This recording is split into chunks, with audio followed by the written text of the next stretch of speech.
Welcome back to the Todd and Oz Show. You can jump in at 512-836-0590. There's a new report by Variety magazine, and it's looking at movie theaters.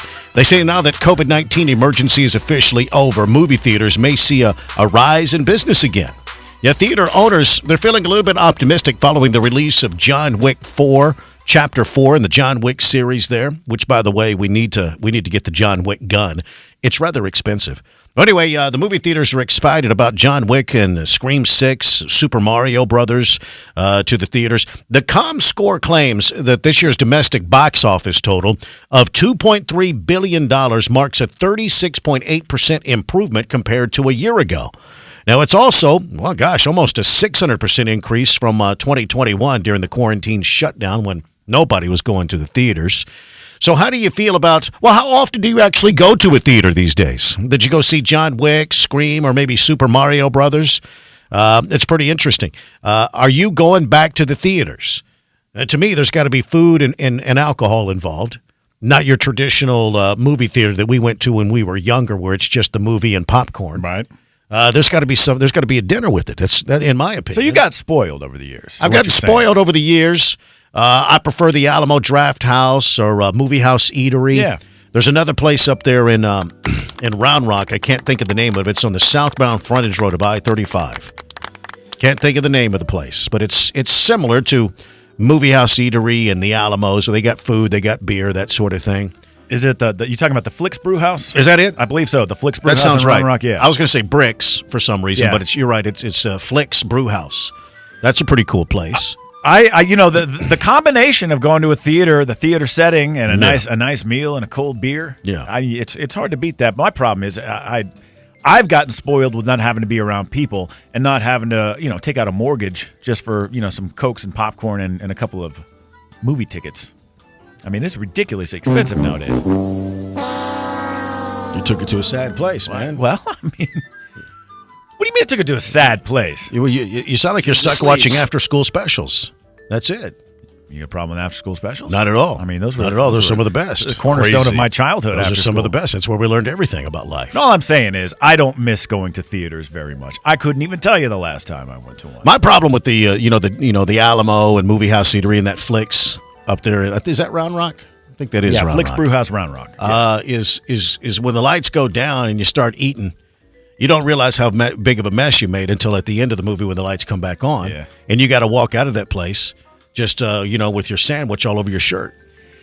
I used to love it till you stand up and your feet, they just stick to the ground with all that spilled Coke that is just rolled down your way. That's true. Yet another thing that I totally Something missed tells about. me you and I went to different movie theaters. That's all I'm thinking. That's what it sounds like. I don't know. Anyway, got this story on my LinkedIn account at Todd Jeffries. Be sure to connect with me. Are you going back to the theaters? 512-836-0590. The Wall Street Journal has a good write-up about the talk of tailpipe emissions. Yeah, the Biden administration is proposing some new limits on vehicle tailpipe emissions, seeking to push you out of that gas guzzler and possibly into an electric vehicle.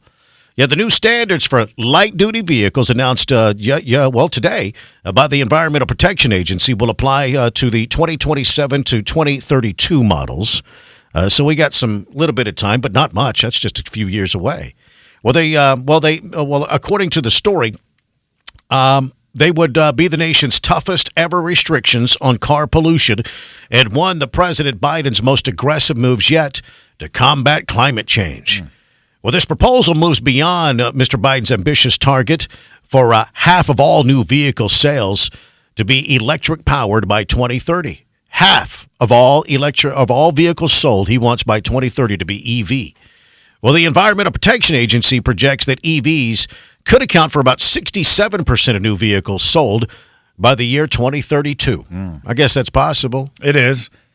I think one of my favorite parts of this whole thing is, we may remember a while back, Alexandria Ocasio-Cortez, I believe it was last year, says the world is going to end in 12 years if we don't address climate change. Now, this plan here... They keep pushing that date back, don't they? The White House, yeah, right. Well, the White House is saying now this plan by the EPA will protect public health by achieving carbon emissions reductions by nearly 10 billion tons by 2055, which, is 20 years after AOC says we're all going to be dead because the world's going to end. So why are we even doing this? This is so ridiculous. I mean, I have no problem with electric vehicles at all. No, nor do I.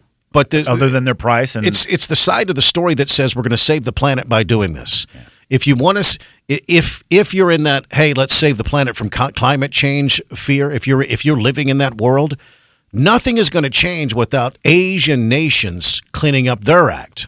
They're polluting more than ever. We pollute just a small, tiny fraction. Yeah. And sure, I'm all about clean air, clean water, of course. Don't get me wrong. But we shouldn't break the financial bank of America just as the biggest polluters are polluting even more. It seems very often we like to scream about, we're so horrible at this, and we don't want to call other nations out for that very thing you're talking about. What was it? India, China, among the biggest polluters on the globe? Yeah. And I don't know, this whole thing to me, it just seems like it's just a great way to sell EVs and nothing more.